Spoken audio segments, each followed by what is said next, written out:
정약용, 그는 단순히 조선시대의 위대한 학자가 아닙니다.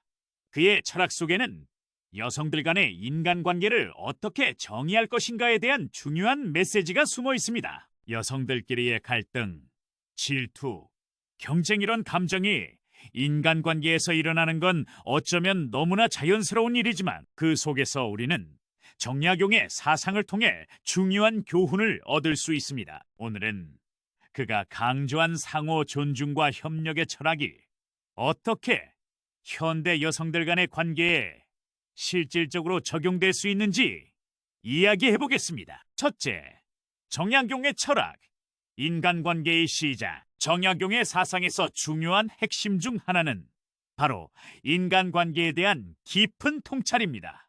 그는 사람 간의 관계에서 상호 존중과 협력을 중요하게 여겼습니다. 인간 본성을 존중하는 것, 서로가 서로에게 신뢰를 기반으로 관계를 맺는 것적 약용은 이것이 인간 사회의 근본적인 바탕이 되어야 한다고 믿었죠. 그리고 그 바탕은 여성들 간의 관계에도 그대로 적용될 수 있습니다. 당시 조선시대는 유교적 가치관이 사회를 지배했으며 그 속에서 여성들은 대체로 가정 내에서의 역할에 한정되었고 그들 간의 관계는 종종 시어머니와 며느리나 어머니와 딸처럼 역할을 나누어 가질 수밖에 없었습니다. 그럼에도 불구하고 정약용은 인간관계에서 중요한 건 상호 존중과 배려라고 봤습니다. 그가 말한 도덕적 의무란 단지 남성과의 관계에만 국한되지 않습니다. 여성들 간에도 마찬가지로 존중과 협력이 바탕이 되어야 한다는 메시지를 담고 있었죠. 둘째, 여성들 간의 갈등.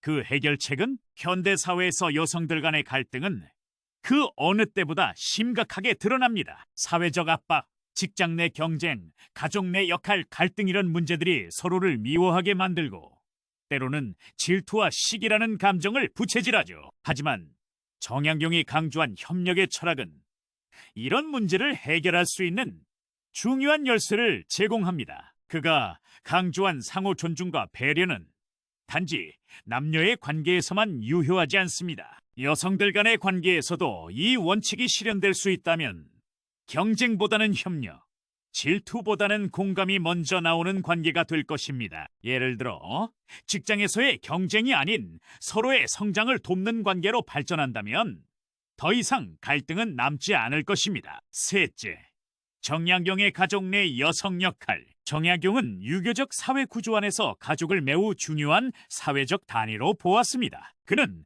가족 내에서 각각의 구성원이 도덕적 책임을 다하는 것이 무엇보다 중요하다고 강조했습니다. 그런데 이때 중요한 점은 그가 말한 도덕적 책임이 여성들에게도 예외 없이 적용된다는 점입니다.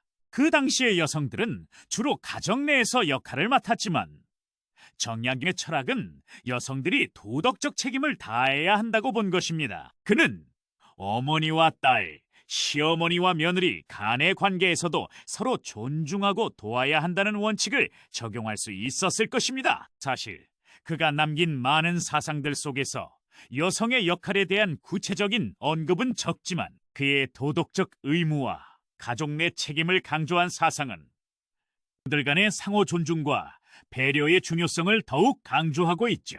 넷째, 여성의 교육과 인간관계. 정약용은 교육을 인간 성장의 중요한 도구로 보았고 이를 통해 사회적 책임과 도덕적 성장을 이룰 수 있다고 믿었습니다. 하지만 그 당시 여성들에게 교육의 기회는 매우 제한적이었죠.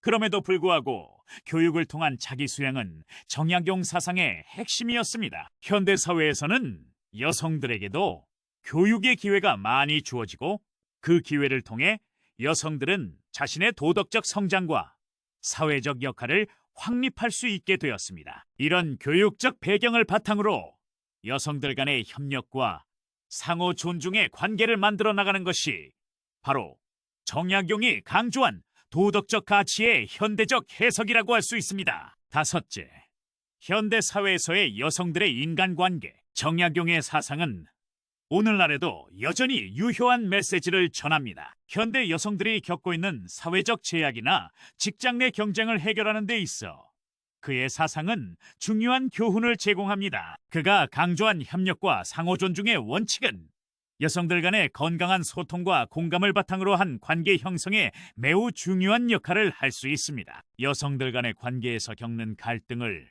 정약용의 철학을 통해 풀어나갈 수 있다면 우리는 경쟁보다는 협력을, 질투보다는 서로를 돕는 관계를 만들 수 있을 것입니다. 여성들 간의 상호 존중과 배려는 단지 인간 관계를 넘어서 사회적 발전에도 기여하는 중요한 요소가 될 수 있습니다. 여섯째, 정약용의 따뜻한 인간미.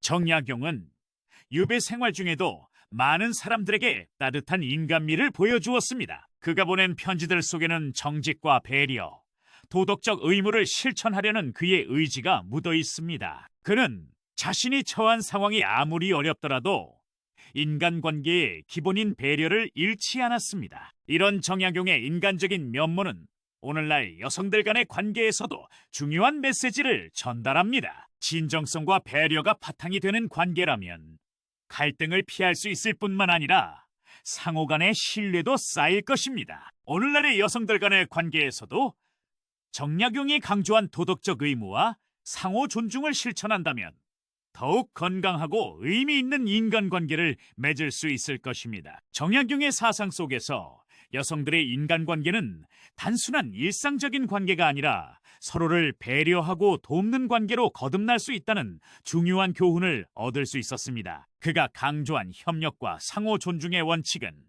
오늘날 여성들 간의 관계에서도 큰 영향을 미칠 수 있습니다. 이 가르침을 통해 우리는 여성들 간의 건강하고 긍정적인 관계를 만들어 나가야 합니다.